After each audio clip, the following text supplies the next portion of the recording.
नमस्कार। दोपहर के शाम के 4:30 बजने को हैं। आपके साथ मैं हूं कंचन डोगरा नेगी और आप देखेंगे उत्तराखंड वासियों के लिए हमारा बेहद खास बुलेटिन शाम का उत्तराखंड लाइव। सबसे पहले यहां बात करेंगे बीजेपी में पार्टी फोरम से बाहर कुछ नेताओं के बोलने की, जिससे संगठन अब बेहद सख्त नजर आ रहा है। बीजेपी ने देहरादून में 4 अक्टूबर को पार्टी कोर ग्रुप की बैठक बुलाई है और इस बैठक में कुछ नेताओं के साथ साथ मंत्री और विधायकों को भी पार्टी में अनुशासन का पाठ पढ़ाया जा सकता है।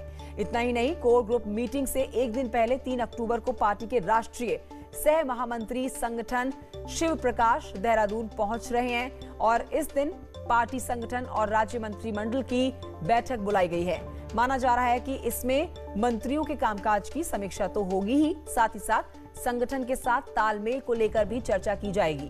आपको बता दें कि हाल ही में बीजेपी ने अपने विधायक पूरन फर्त्याल को अनुशासनहीनता पर नोटिस जारी किया है। 1 हफ्ते में जवाब मांगा है।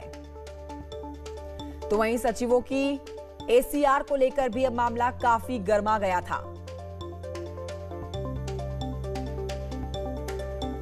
अब देखें जब बैठेंगे तो क्या मुद्दे निकल के आते हैं वो है। वैसे तो फॉर्मल बैठक है, मंत्रियों के कामकाज की समीक्षा थोड़ा कर लेंगे, कैसा चल रहा क्या चल रहा, और उसके बाद कोई मुद्दे निकल के आएंगे तो उस पर चर्चा करेंगे। मुख्यमंत्री त्रिवेंद्र सिंह रावत आज उत्तरकाशी के दौरे पर थे और यहां उन्होंने 2 पावर प्लांट का उद्घाटन किया।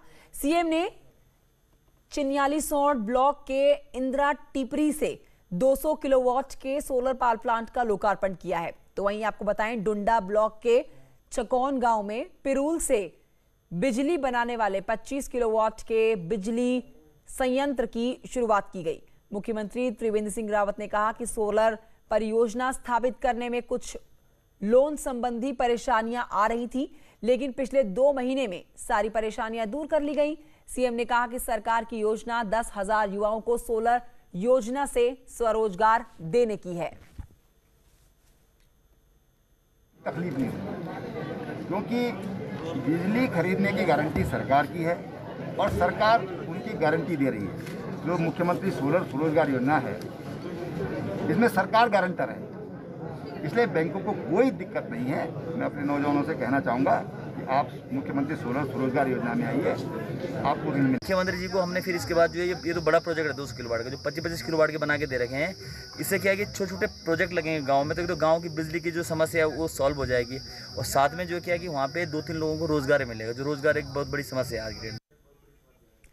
उत्तराखंड सरकार गर्भवती महिलाओं और लड़कियों के लिए मुख्यमंत्री सौभाग्यवती किट योजना और मुख्यमंत्री पोषण योजना लाने जा रहा है, जिसके तहत एक किट दी जाएगी, जिसमें साड़ी, लड़कियों के कपड़े समेत कुल 21 आइटम होंगे। कुपोषण से बचाने के लिए मुख्यमंत्री महिला पोषण योजना तैयार कर रही है, जिसमें हफ्ते में 2 दिन अंडे, दूध, केले दिए जाएंगे। महिला बाल विकास मंत्री रेखा आर्य ने कहा कि मुख्यमंत्री सौभाग्यवती योजना के तहत महिलाओं की किट में काजू बादाम से लेकर कपड़े, शैम्पू, पाउडर तक सब देंगे। ये किट 3500 रुपए की होगी। पहले चरण में 50,000 महिलाओं को ये किट निःशुल्क वितरित की जाएगी, बांटी जाएगी, जिसमें 19 करोड़ का खर्च आएगा। सौभाग्य योजना करके जिसका शुभारंभ जो है आने वाले समय में हम करने जा रहे हैं, जिसके तहत पैदा होने वाली बच्ची के लिए और जो गर्भवती महिला है या गर्भधात्री महिला है उसके लिए जो है उसकी आवश्यकताओं की जो चीज़ें हैं उसका एक किट बनने जा रहा है, जिसमें बच्ची के लिए ब्लैंकेट से लेकर उसके लोशन से लेकर शैम्पू, पाउडर, उसके कॉम से लेकर उसके डायपर से लेकर सभी चीज़ें, ऑयल्स, सारी चीज़ों का जो है एक किट बनाया जाएगा। साथ साथ में महिला के लिए भी एक किट बनाया जाएगा, जिसमें उसकी साड़ी, उसकी ब्लैंकेट, उसका सैनिटरी पैड, उसमें उसके टीकाकरण की सारी जानकारियाँ, इस प्रकार एक कलेक्टिव में एक सौभाग्य किट जो है हम लोग तैयार करने जा रहे हैं। ऋषिकेश एम्स में भर्ती बीजेपी के वरिष्ठ नेता और बाबरी केस में मुख्य आरोपी उमा भारती ने कोर्ट के फैसले का सम्मान करते हुए खुशी जाहिर की। उमा भारती ने कहा है कि कोर्ट का फैसला मेरे लिए भगवान का आदेश जैसा है और ये जीत प्रभु राम जी की है। अयोध्या मामले पर बड़ा फैसला सामने आया है। उमा भारती सहित सभी आरोपियों को कोर्ट ने साक्ष्यों के अभाव में बरी कर दिया है। उमा भारती ने ऋषिकेश एम्स से इस फैसले का स्वागत किया है और इसे प्रभु राम की जीत बताया है और न्यायालय के फैसले का स्वागत करते हुए उन्होंने कहा है आज न्याय की जीत हुई है। ऋषिकेश से आशीष डोभाल, न्यूज़ 18। इस बीच आगे बढ़ते आपको बताएं कि अयोध्या में विवादित ढांचा विध्वंस के मामले में सभी आरोपियों को बरी कर दिया गया और इस पूरे मामले पर सीएम त्रिवेंद्र सिंह रावत ने ट्वीट भी किया, अपनी खुशी जाहिर करी। सीएम कहते हैं कि कोर्ट ने ऐतिहासिक निर्णय लिया, सत्य और न्याय की जीत हुई। इससे साफ हो गया कि राम मंदिर आंदोलन लोकतांत्रिक था, इसमें कुछ भी षड्यंत्र नहीं था।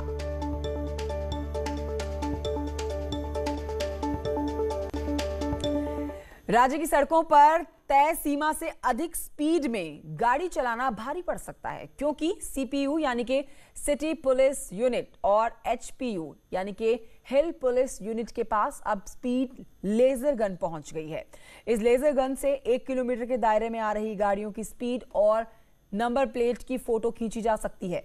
गाड़ी के मालिक के घर तक चालान पहुंचाया जाएगा। इसके साथ ही बिना हेलमेट के 2 व्हीलर चलाने वाले की भी अब खैर नहीं है, उनका भी आसानी से चालान किया जाएगा, घर तक पहुंचाया जाएगा। देहरादून, हरिद्वार, टिहरी, पौड़ी, रुद्रप्रयाग जिले की पुलिस को ये लेजर गन दी गई है, जिससे पुलिस का काम आसान हो गया है। स्पीड तो डिटेक्ट होगी, साथ ही साथ जो है अगर कोई विदाउट हेलमेट आ रहा है तो ये उसको भी डिटेक्ट करेगा, प्लस ट्रिपलिंग भी डिटेक्ट करेगा, नंबर प्लेट को भी डिटेक्ट करेगा। कुछ लोग नंबर प्लेट भी छोटी या दोषपूर्ण प्रकार की जो प्रयोग करते हैं तो उनको भी हम इसकी सहायता से डिटेक्ट कर सकते हैं और उसमें चालान की कार्रवाई की जा सकती है। इसमें हमारे पास जो है एविडेंस रहेगा और फुल्ली एविडेंस होगा, तो सभी पुलिस के लिए, चाहे सिविल पुलिस हो, चाहे वो ट्रैफिक पुलिस हो या सीपीयू के लिए हो, सभी के लिए उपयोगी सिद्ध। चलिए आगे बढ़ते हैं और आपको बताते हैं कि रामनगर के पास कोटाबाग में जंगल में गई एक महिला पर हाथी ने हमला बोल दिया, जिसमें महिला की मौत हो गई है। बताया जा रहा है कि बिश्नी देवी इस महिला का नाम है और कुछ महिलाओं के साथ ये जंगल में घास लेने गई थी, जहां पर हाथी ने उस पर हमला बोल दिया। बिश्नी देवी की मौत हो गई है। पूरा मामला रामनगर वन प्रभाग के देचौरी रेंज का है। देखिए, हमारी देचौरी रेंज में दाबका बीट के अंतर्गत आज कुछ महिलाएं सुबह घास वगैरह काटने गई हुई थी और जिसमें एक महिला को हाथी के द्वारा कुचलकर मार दिया गया है। लगभग 10:15 बजे की घटना है और अभी मौके पे जो है हमारी कोसी की आरओ जो हैं किरण पहुंच चुकी हैं और वहां पर जो है उसका पोस्टमार्टम वगैरह करा करके आगे की कार्रवाई करवा रहे हैं। पिथौरागढ़ के डीएम विजय जोगदाड़े की बात करते हैं, जो कोरोना पॉजिटिव होने के बाद पूरे कलेक्ट्रेट परिसर को रविवार तक के लिए बंद कर दिया गया है। इस दौरान कलेक्ट्रेट परिसर के काम करने वाले सभी अधिकारी और कर्मचारियों के सैंपल लिए गए, साथ ही पूरे परिसर को सैनिटाइज करने का काम किया गया। प्रशासन ने सोमवार को कलेक्ट्रेट परिसर को खोलने का फैसला लिया और इस दौरान जरूरी कार्य अधिकारी अपने कैंप ऑफिस से ही निपटाएंगे। पिथौरागढ़ में डीएम और सीडीओ के बाद एसडीएम भी कोरोना पॉजिटिव पाए गए, जिसके बाद खासा हड़कंप है। तो इसमें जो सीएमओ का जो पत्र अभी प्राप्त हुआ है कि इसको जो है 3 तक इसको बंद रखा जाए और 3 से पहले इसको सैनिटाइज करने के बाद और सबकी स्वैब लेने के बाद उनकी टेस्ट रिपोर्ट से जब आ जाएगी तो फिर सभी कार्य यहाँ पर संपादित होंगे। यहाँ आपको ये भी बता दें कि राज्य में कोरोना के मामले 50,000 के करीब हैं, लेकिन बड़ी बात यह है कि ये पूरी आबादी का आधा % भी नहीं है। और यही नहीं, अब तक 38,000 से ज्यादा लोग ठीक भी हो चुके हैं। पिछले 4 दिनों में तो कोविड के मामले भी लगातार कम हो रहे हैं, जिसे स्वास्थ्य विभाग बड़ी राहत मान रहा है। साथ ही किसी भी तरह के लक्षण पर तुरंत अस्पताल जाने की सलाह दी जा रही है। देश में हमारे हॉस्पिटल्स में अप्रोच कर रहे हैं, वो प्रॉब्ली अपने घर पे ही पैरासीटामोल या इस तरह की दवाई खा के अपने बुखार को ठीक करने का प्रयास कर रहे हैं, लेकिन इससे काफ़ी डिले हो जा रहा है। सो वो डिले ही हमारे लिए बहुत एक क्रिटिकल लिंक है। सो हमारा आपके माध्यम से भी और माननीय मुख्यमंत्री जी ने भी लगातार इसको कहा है कि जैसे आपके किसी प्रकार के लक्षण आपके पास है, तत्काल आप डॉक्टर की सलाह। कोरोना संक्रमण के चलते लंबे समय से पर्यटकों के लिए बंद लैंसडाउन एक बार फिर से पर्यटकों के लिए गुलजार होगा। कैंट बोर्ड लैंसडाउन ने पर्यटकों की एंट्री पर लगाई रोक पूरी तरह से हटा दी है। इन नियमों के तहत अब 1 अक्टूबर से लैंसडाउन घूमने आने वाले पर्यटक बिना किसी रोक टोक के आ जा सकेंगे। साथ ही अब किसी तरह के मेडिकल रिपोर्ट की भी जरूरत नहीं है। हालांकि दूसरे राज्यों से लैंसडाउन से अपने घर वापस लौट रहे लोगों को 10 दिन का क्वारंटीन पीरियड पूरा किए जाने का नियम बनाया गया है। अक्टूबर से हम टूरिस्ट को अलाउ करेंगे और ये जो भी हम अलाउ कर रहे हैं ये as per Uttarakhand guidelines unlock 4 के हिसाब से होगा। तो इसमें ये है कि हम अभी टूरिस्ट का आने का कोई रेस्ट्रिक्शन नहीं है, टूरिस्ट को कोई नेगेटिव रिपोर्ट लेकर आने की ज़रूरत नहीं है। अभी जो भी लोग आ रहे हैं 7 दिन के, मतलब जो भी लोग आ रहे हैं अगर उनका स्टे यहाँ पर 7 दिन से कम है उनके लिए कोई क्वारंटीन का कोई प्रोविज़न नहीं होगा, और जो भी लोग 7 दिन से ज़्यादा के लिए आ रहे हैं उनके लिए मैंडेटरी 10 दिन का होम क्वारंटीन। अब आपको बताते हैं, उत्तराखंड परिवहन निगम की बस आज से दूसरे राज्यों के लिए चलना तो शुरू हो गई, लेकिन पहले ही दिन बस अड्डों पर सवारियों को बिठाते हुए लापरवाही देखने को मिली। एक तरफ जहां पर बस का ड्राइवर कंडक्टर बस अड्डे के बाहर से ही सवारियों को भरते हुए नजर आया, तो वहीं बस को सैनिटाइज करने का कोई काम नहीं हो रहा था। सैनिटाइजेशन करने का काम ये गाइडलाइन में शामिल है बस को। रोडवेज कर्मचारियों ने भी माना कि उन्हें पुलिस प्रशासन का सहयोग नहीं मिल रहा। पैसेंजर अंदर जाएंगे नहीं तो सैनिटाइज किसका हो जाएगा? पैसेंजर अंदर जाएगा वहीं से बैठेगा तभी तो सैनिटाइजेशन होगा। प्रॉब्लम ये है कि नहीं लापरवाही है, निश्चित रूप से है। यहाँ प्रशासन का कोई नहीं है, पुलिस का कोई सपोर्ट नहीं है, तो है क्या? उत्तराखंड परिवहन निगम की बसेस दूसरे राज्यों के लिए चलना शुरू तो हो गई हैं, लेकिन लापरवाही पहले ही दिन यहां पर देखने को मिल रही है। जब बसेस को बस अड्डे के बाहर से यहां पर भर भर कर लेकर जाया जा रहा है। सैनिटाइजेशन की बात की जाए तो यहां पर प्रॉपर सैनिटाइजेशन नहीं देखने को मिल रहा है। मीडिया के कैमरे जब यहां पर दिखे हैं उसके बाद यहाँ पर हड़कंप की स्थिति मची। अधिकारी आए हैं और आनन फानन में इन बसेस को अंदर प्लेटफॉर्म पर लगवाया जा रहा है, लेकिन सुबह से ही यहाँ पर ये तस्वीर देखने को मिली जब बस अड्डे के बाहर से प्लेटफॉर्म से नहीं, जबकि बस अड्डे के बाहर से यहाँ पर बसेस को भर कर लेकर जा रही हैं सवारी, और कोई चेकिंग यहाँ पर होती हुई नजर नहीं आ रही है, जो कि सीधे तौर पर लापरवाही है। राहत लोगों को देने के लिए बस सेवा शुरू की गई थी, लेकिन ऐसा ना हो अगर इसी तरह की लापरवाही चलती रहे तो कोरोना का संक्रमण और ज्यादा बढ़ जाए, इसलिए अधिकारियों को यहाँ पर चौकसी बरतने की जरूरत है। कैमरा पर्सन अनिल नेगी के साथ भारती शुक्लानी, न्यूज 18 देहरादून। बढ़ते हैं आगे, खटीमा से खबर है जहां पर कोर्ट के आदेश के बाद नगर क्षेत्र में प्रशासन ने अतिक्रमण हटाने का अभियान शुरू किया। ऐठा और खकरा नाले के साथ ही तहसील road, Tanakpur road, Melaghat road में से अतिक्रमण हटाया गया। अतिक्रमण हटाने के दौरान व्यापारियों की प्रशासन से बहस भी हुई। वहीं प्रशासन कहता है कि अतिक्रमण हटाने का अभियान लगातार जारी रहेगा।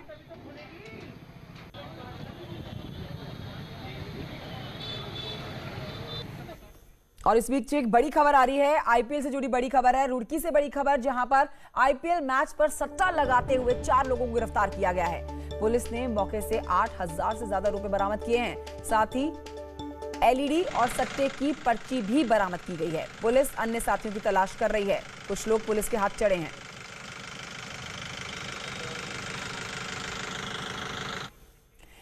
केंद्र सरकार ने लोगों के स्वास्थ्य के मद्देनजर हर मिठाई की दुकान को अपनी मिठाई पर बेस्ट बिफोर डेट लिखना जरूरी कर दिया। यानी कि अब कोई भी आपको पुरानी मिठाई नहीं बेच सकता।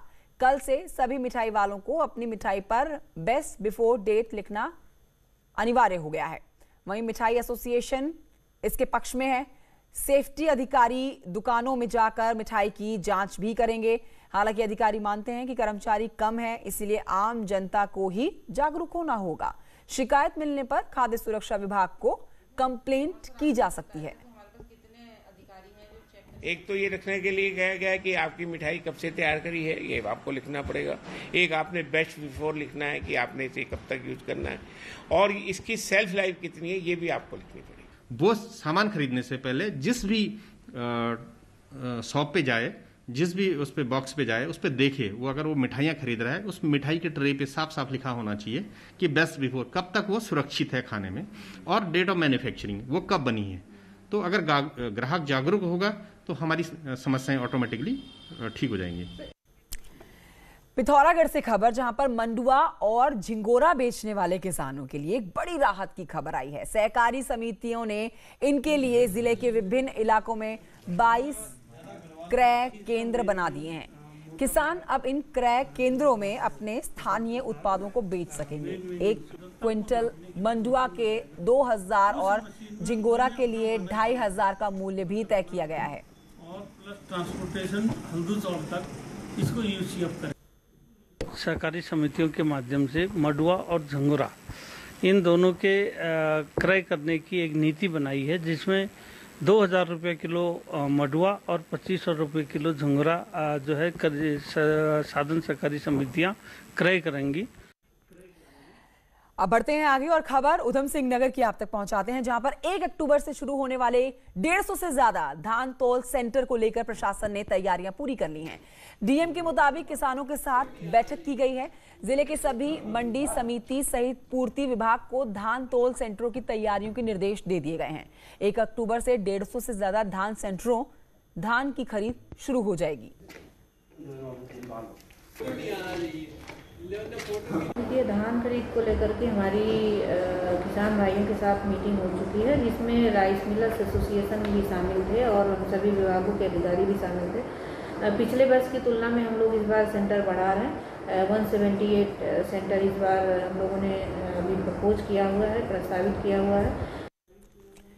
देहरादून वासियों के लिए एक अच्छी खबर, देहरादून में सीएनजी सप्लाई का इंतजार अब खत्म हो गया है। आज पुलिस लाइन स्थित शक्तिमान पेट्रोल फिलिंग स्टेशन पर सीएनजी पंप का उद्घाटन हो गया, जिसमें 59.50 प्रति किलो दाम से सीएनजी उपलब्ध होगी, जिसका उद्घाटन एसएसपी अरुण मोहन ने किया।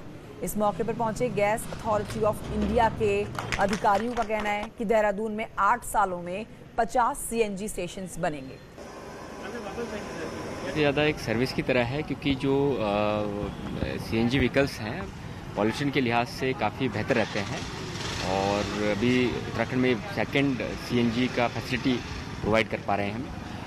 इस हिसाब से काफ़ी अच्छी बात है, और प्रयास यही है कि जो भी इस तरह के लोग हैं जो हमारे पुलिस लाइन में आ रहे हैं, उनको जो भी इस तरह की फैसिलिटी जो है इंडियन ऑयल के माध्यम से पुलिस के द्वारा प्रोवाइड की जा रही है, उसमें क्वालिटी को लेकर के कोई कॉम्प्रोमाइज ना हो। आगे बढ़ते हुए खबर अल्मोड़ा जिले से, जहां प्रशासन ने पर्यटन को बढ़ावा देने के लिए 6 ट्रैक रूट बनाए हैं।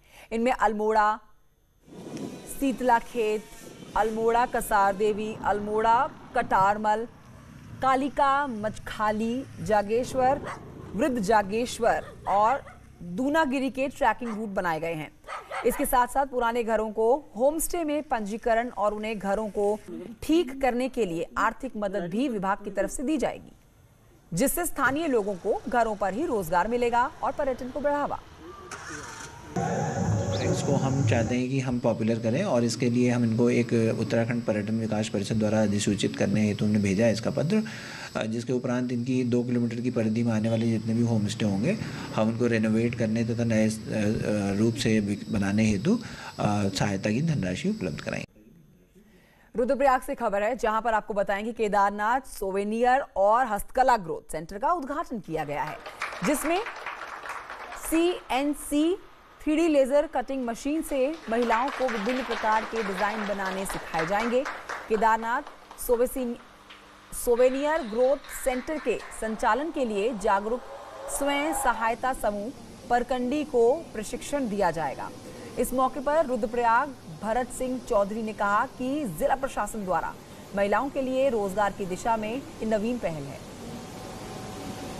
महिलाओं के रोजगार को लेकर के जो ग्रोथ सेंटर का यहाँ पे श्री गणेश हुआ है, और केदारनाथ सोवेनियर को बनाने का जो काम आज यहाँ पे शुरू हुआ है, मुझे लगता है कि ये आधुनिक तकनीक से और हैंडीक्राफ्ट का जो सम्मिश्रण होगा वो एक सफल प्रयोग साबित होगा।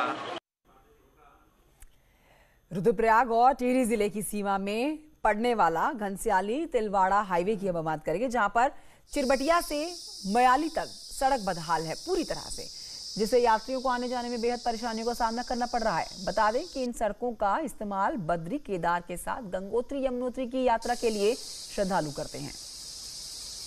रुद्रप्रयाग में अभी तक ये रोड का बुरे हाल है, कहीं पे गड्ढे हैं, कहीं पे कुछ दुर्घटनाएं बहुत होती हैं, और अभी तक किसका कुछ बना नहीं। तो 4 धाम की रोड है ना, और केदारनाथ जाती है, ये आगे यहाँ से चिरबटिया से आगे तो बहुत स्थिति खराब है, जैसे बजरा में हो गया, मयाली में हो गया, और आपका ये बुगना से आगे हो गया थोड़ा सा, वहाँ बहुत स्थिति खराब है इस रोड की।